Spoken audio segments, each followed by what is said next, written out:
Economics standard 12 इस video में मैं बताऊंगा कि ये कितने मार्क्स का सब्जेक्ट है, सिलेबस क्या है, कौन से चैप्टर के कितने मार्क्स है, क्वेश्चन पेपर पैटर्न क्या है, और तुम्हारे आंखों में आंसू आ जाएंगे जब मैं मार्च 2022 का क्वेश्चन पेपर दिखाऊंगा। मैंने सोचा था कि वो लोग दया करेंगे स्टूडेंट्स पर और थोड़ा इजी पेपर डालेंगे, लेकिन उन्होंने तो डायरेक्टली न्यूक्लियर बॉम्ब ही डाल दिया। मेरे हिसाब से इकोनॉमिक्स का paper was out of the world. मतलब बच्चे लोग जो बुक में ही क्वेश्चन करके गए, वो लोग सोच रहे होंगे इकोनॉमिक्स का क्या किसका है। ये सब मैं डिस्कस करूंगा इस वीडियो में। तो तुमको 10 चैप्टर्स है दिखाने के लिए, बट बेटा 10 नहीं 11 है, क्योंकि 3A और B है। ये एक्चुअली दो अलग चैप्टर्स है, बट उन्होंने 3A और B नाम का रखा। मैं पर्सनली मानता हूं कि ये दोनों को अलग चैप्टर रखना चाहिए था। सो तुम्हारे सिलेबस में कितने चैप्टर्स है? 10, लेकिन एक्चुअल में कितने है? 11। ठीक है। अभी ये ना, जिनका पढ़ाई नहीं हुआ लास्ट मोमेंट में, ये जो कागज है तुम्हारे सामने या जो स्क्रीन में दिख रहा है, ये तुम्हारे लिए भगवान की तरह कागज है कि सर सबसे ज्यादा मार्क्स किसमें बताओ। तो बच्चे लोग बोलते हैं सबसे कम मार्क्स वाला है, इसको ऑप्शन में डाल देते हैं, और इस पे ही यूनिवर्सिटी ने कुछ ना कुछ क्वेश्चन डाले हैं। सो चैप्टर नंबर 1 माइक्रो और मैक्रो इकोनॉमिक्स, जो पिछला सिलेबस था उसमें इंट्रोडक्शन टू माइक्रो अलग चैप्टर था, चैप्टर नंबर 1, और इंट्रोडक्शन टू मैक्रो अलग था, चैप्टर नंबर 7। और मेरा पर्सनल ओपिनियन है दोनों को साथ में रखने में कोई हर्ज नहीं है, तो यूनिवर्सिटी ने अच्छा कर दिया, ये दो चैप्टर को मर्ज करके एक कर दिया।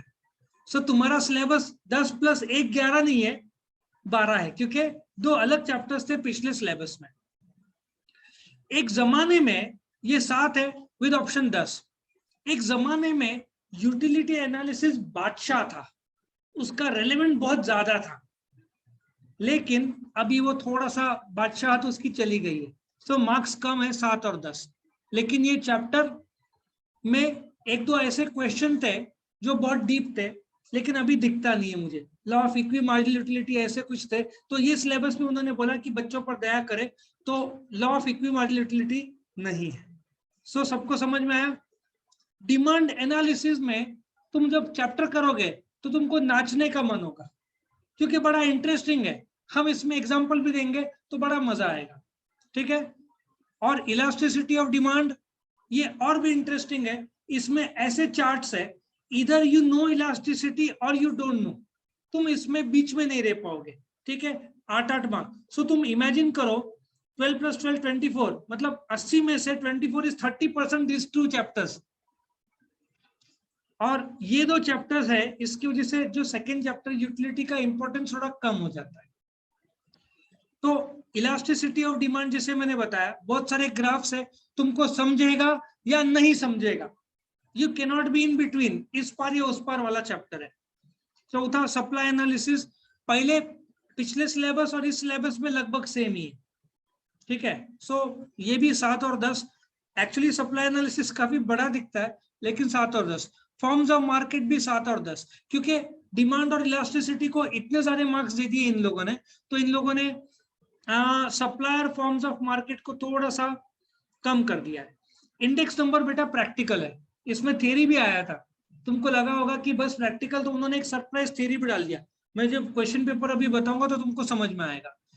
नेशनल इनकम 8 और 12, इसको भी रेलेवेंट काफी दिया है, क्योंकि देश का नेशनल इनकम और ये सब आता है। Public finance in India, money market and capital market 8 8 12 और 11। फॉरेन ट्रेड इन इंडिया भाई पिछले सिलेबस में था ही नहीं, ये सडनली इधर डाल दिया। ये एक्चुअली मेरे पर्सनल ओपिनियन है कि 11th में चाहिए था, बट ठीक है उन्होंने 12th में डाल दिया, तो ठीक है डाल दिया। मनी मार्केट कैपिटल मार्केट भी एसपी में ऑलरेडी है, क्यों इकोनॉमिक्स में डाला मुझे समझ में नहीं आ रहा। लेकिन एक अच्छी बात है, कुछ पार्ट दोनों में कॉमन तुमको महसूस होगा। एसपी का जो आखिर के 1-2 चैप्टर्स है, और ये मनी मार्केट और कैपिटल मार्केट में थोड़ा सरीखापन तुमको मिलेगा। पब्लिक फाइनेंस में भी कमर्शियल बैंक का कुछ पार्ट तुमको ओसी में मिलेगा। समझ में आया? सो ये तुम्हारे 10 चैप्टर है। 80 मार्क्स 116, लेकिन देखा जाए तो 10 नहीं है 11 है, ये 3A और 3B इन लोगों ने रखा है, जबकि ये 2 इंडिपेंडेंट मैंने रखे हुए चैप्टर। अच्छा, इन लोगों ने objective 20 mark, very short answer 12 mark, short answer 32 mark, long answer 16 mark. ये एक ऐसा सब्जेक्ट है जिसमें जिसको नॉलेज है तो पेपर कंप्लीट नहीं होता, नॉलेज नहीं है तो बस इधर उधर देखते रहेंगे, क्योंकि तुम फेंके तो क्या फेंके, कुछ ऐसे चीज है जो फेंक नहीं सकते। ठीक है, अब इसमें लिखा है नॉलेज, अंडरस्टैंडिंग, एप्लीकेशन और स्किल।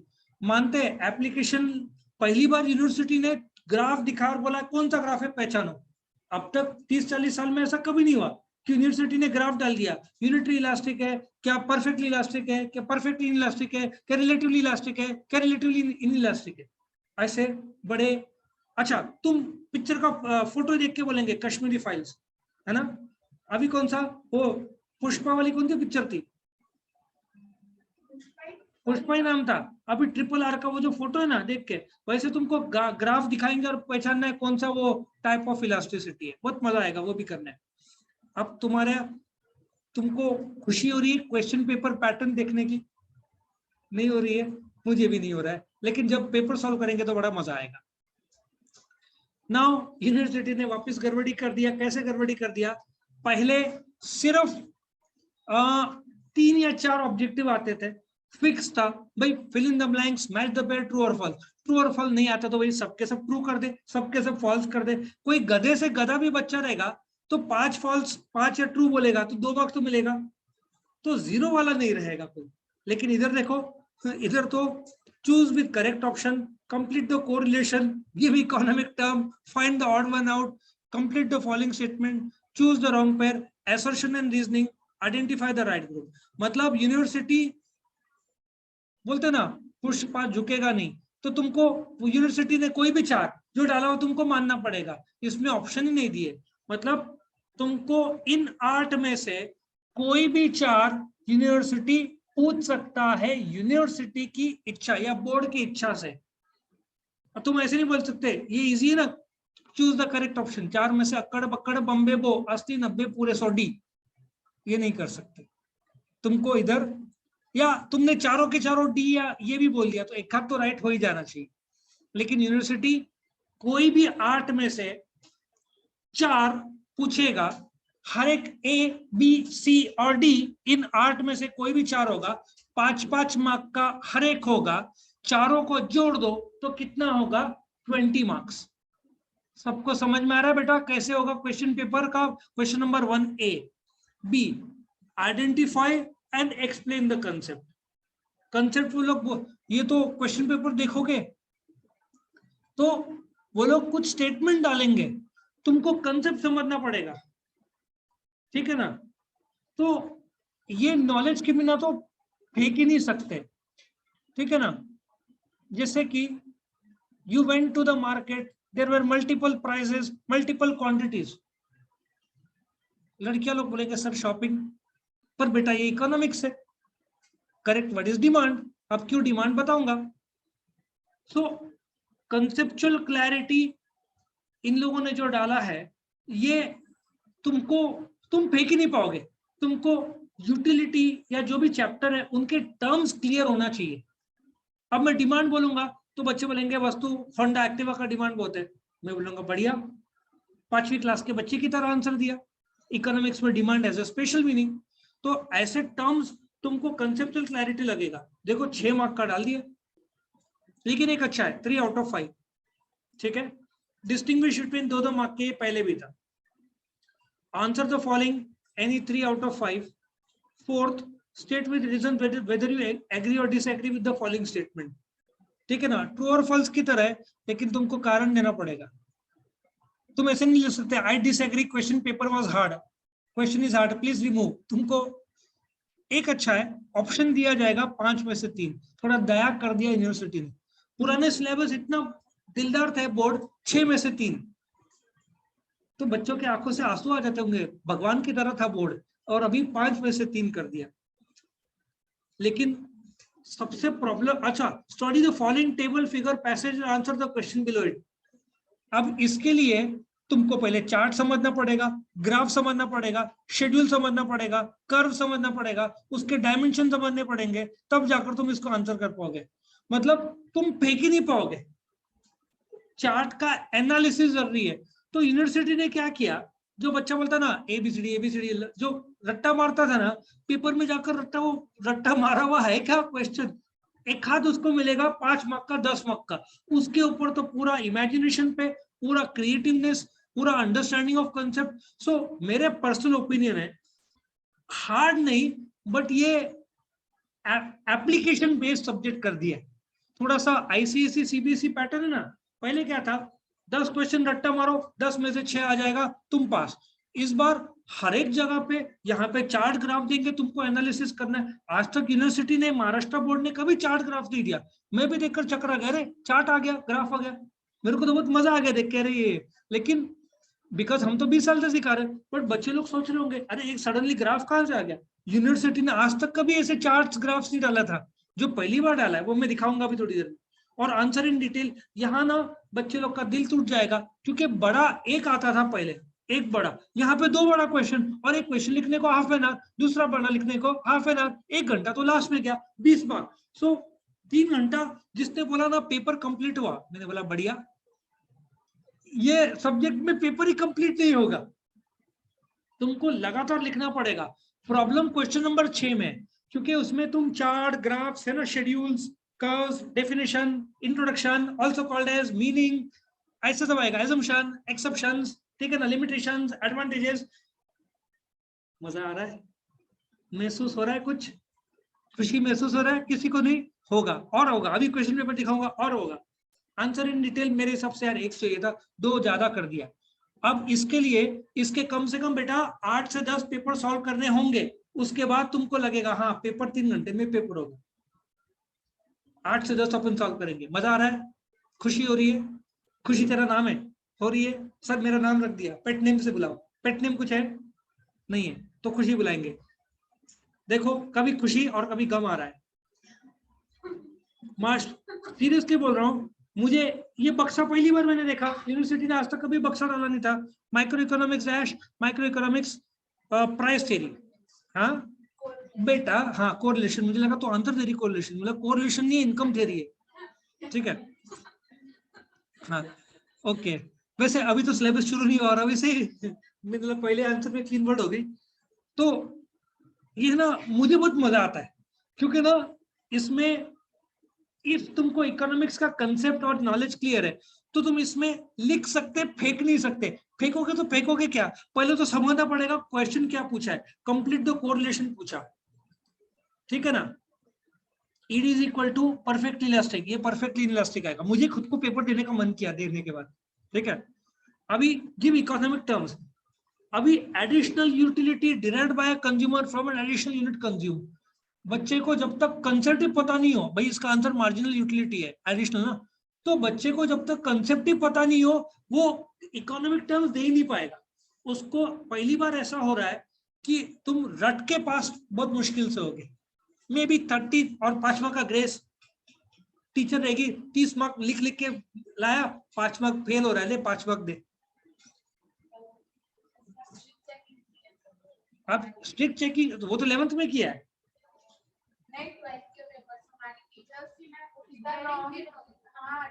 एक मिनट बेटा, ये जो पेपर जिस प्रकार से आया ना, मेरे हिसाब से बहुत लोग तो स्टूडेंट कंफ्यूज हो गए, है कौन सा पेपर, ठीक है। तो ये जो है ना, ये नॉलेज बेस्ड पेपर है। तो दूसरा गिव इकोनॉमिक टर्म्स ना तुम फेंक ही नहीं पाओगे, तुमको प्योर नॉलेज लगेगा।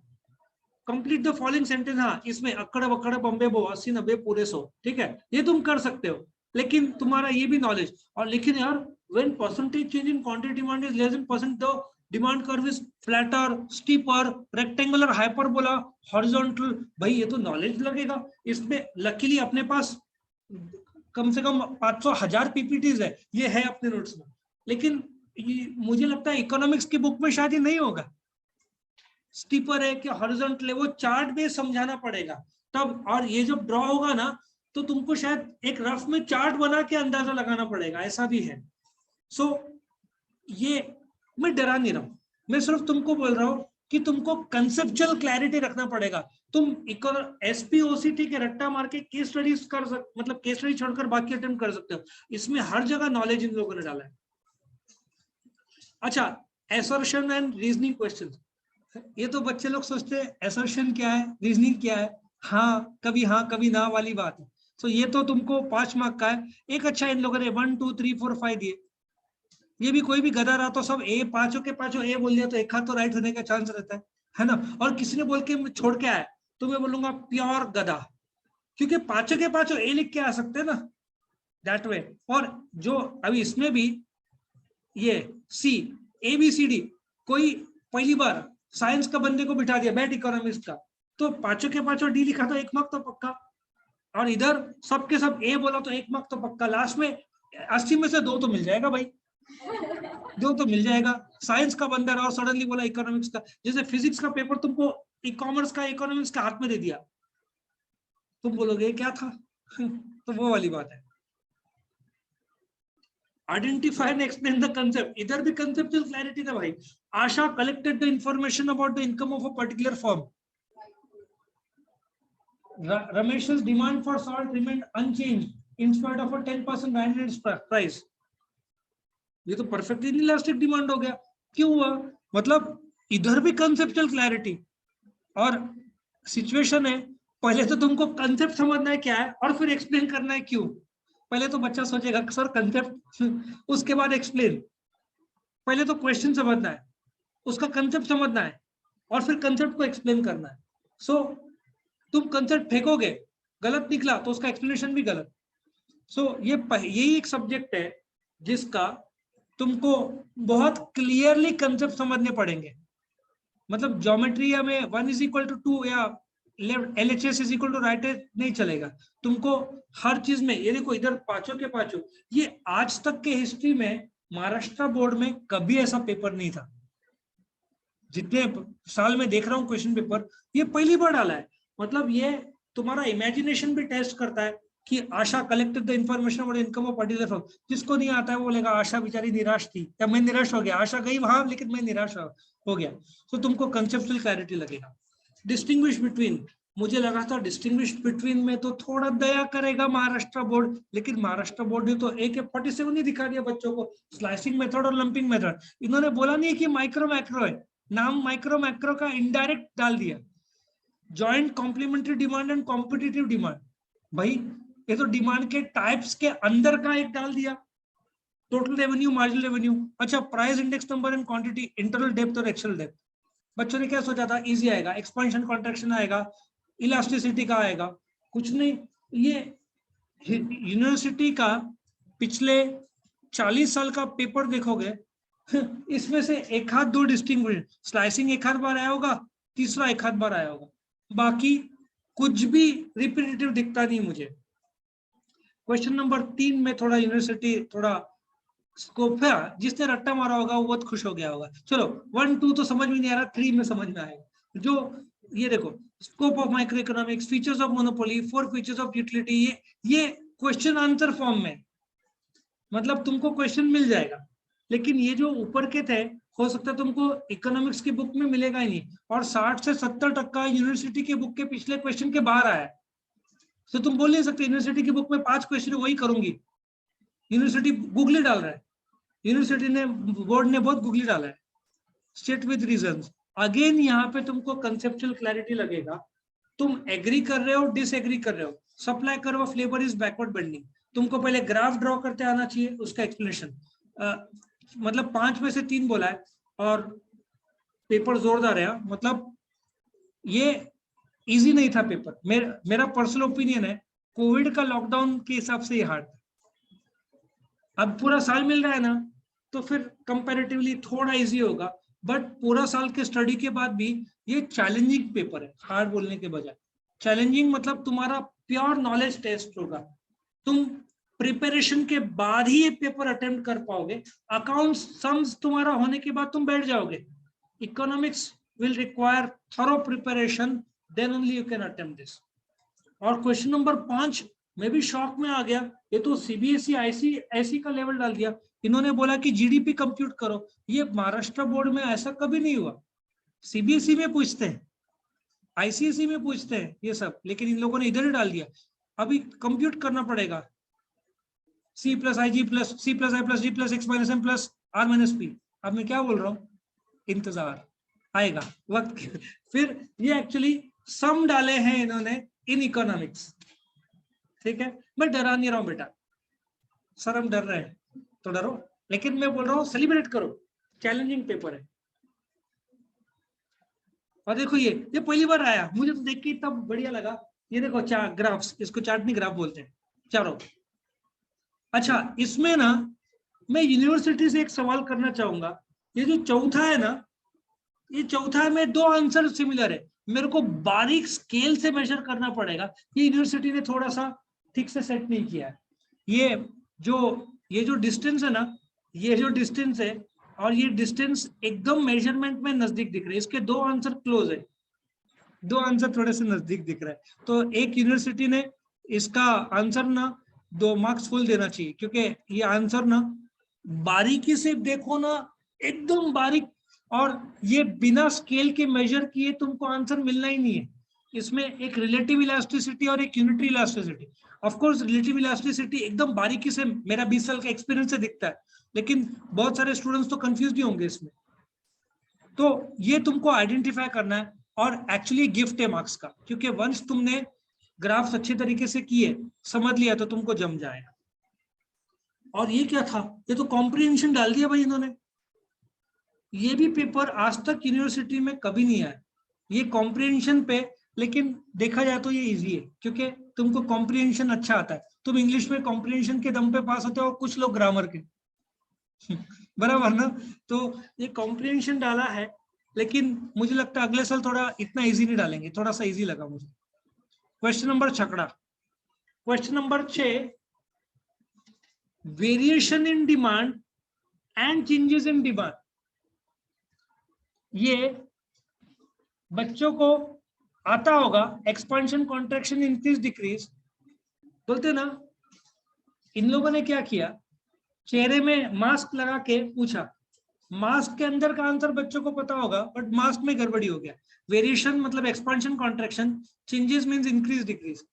बहुत सारे बच्चे इसमें छोड़ दिए होंगे। इंडेक्स नंबर 8 मार्क का। अच्छा, सिलेबस में 8 मार्क नहीं दिया है। ये जो है explain various sources of public revenue, वही law of demand, law of supply, law of diminishing marginal utility, ये 3 आता ही आता है। तुम 40 साल के पेपर देखोगे तो 39 टाइम्स इधर law of demand, types of price elasticity of demand नहीं पूछा, और बच्चे लोग को source of public revenue 7 mark का ना छोड़ देते हैं, ठीक है ना। इंडेक्स नंबर सिर्फ सम्स करेंगे, तो बच्चे इधर क्लीन हो गए। वेरिएशन और चेंजेस क्या, बच्चे कंफ्यूज।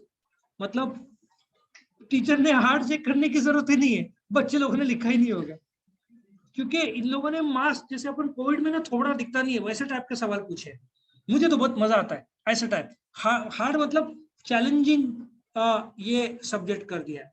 सो तुमको ये जो सब्जेक्ट है, इसको 3 डायमेंशनल स्टडी करना पड़ेगा। 3D मतलब इसमें तुम्हारे क्वेश्चंस, इमेजिनेशन, तुमको इमेजिन भी करना पड़ेगा, और क्वेश्चन पेपर में स्केल भी रखना पड़ेगा, इंटरप्रिटेशन भी करना पड़ेगा। वो she went to garden and she went to shopping, उसका इकोनॉमिक टर्म्स के तहत इंटरप्रिटेशन करना पड़ेगा। सो मुझे जो मैंने पिछले साल सिखाया था, उसमें मैं मल्टी डायमेंशनल लेवल पे इसको सिखाना चाहूंगा, क्योंकि एक्चुअल पेपर चैलेंजिंग और मेरे हिसाब से हार्ड थे, मेरे हिसाब से, ठीक है। सो ये तुम्हारा। अच्छा, एक और बात बताता हूँ, इंडेक्स नंबर कितने, ये 8 मार्क का इधर हो गया, और कहीं पे एक आध जगह इंडेक्स नंबर पूछा है कितने मार्क का, रेशियो मेथड नहीं है, फीचर्स नहीं है, इधर पूछा है 8 और 2 10 हुआ। अब मैं तुमको सिलेबस दिखाता हूँ, सिलेबस में इंडेक्स नंबर 10 मार्क दिया है क्या, पहले हम चेक करते हैं। ये तुम्हारा सिलेबस, मतलब प्रॉब्लम ऐसे हो गया है कि उन लोगों ने जो chapter by chapter, index number 8 और 11, ये कंपलसरी में 8, लेकिन यहाँ पे उन्होंने थोड़ा, मुझे लगता है सिलेबस से ज्यादा स्ट्रेच कर दिया है। डिमांड एनालिसिस आउटर 12 में थोड़ा ऐसे मुझे लगा स्लाइटली कम आया, लेकिन इधर इन लोगों ने स्ट्रेच कर दिया। So cut to cut syllabus के हिसाब से नहीं होगा, थोड़ा बहुत प्लस माइनस होने का चांस रहेगा। और ये पहला सब्जेक्ट है जिसमें तुम ऐसा नहीं बोल सकते ये ऑप्शन में डालो, कुछ भी कहां से भी आया है। सो आई होप तुमको ये जो इंट्रोडक्शन है, जिसमें chapter by chapter, question by question, marks के अलावा क्वेश्चन पेपर पैटर्न, और खास करके क्रिएटिव जो क्वेश्चन पेपर सेट किया यूनिवर्सिटी ने मार्च 2022 का, ये आज तक क्रिएटिव कुछ नहीं था। पहले बोलते ना 2022 का पेपर आया तो 2020 में से 2-3, 2018 में से 2-3 ऐसे डाल देते थे। अभी इसमें एवरीथिंग लुक्स वेरी न्यू, ठीक है, एंड वेरी फ्रेश। तो तुमको इकोनॉमिक्स का सब्जेक्ट खास करके इसको डिटेल्ड कंसेप्चुअल क्लैरिटी के साथ पढ़ना पड़ेगा। मगोफाई बोलता है ना, रट्टा मार के सब्जेक्ट तुम्हारा अटेम्प्ट होगा ही नहीं, इसको समझना पड़ेगा इस सब्जेक्ट को। सो ये वीडियो में यहाँ पे मैं खत्म करता हूँ।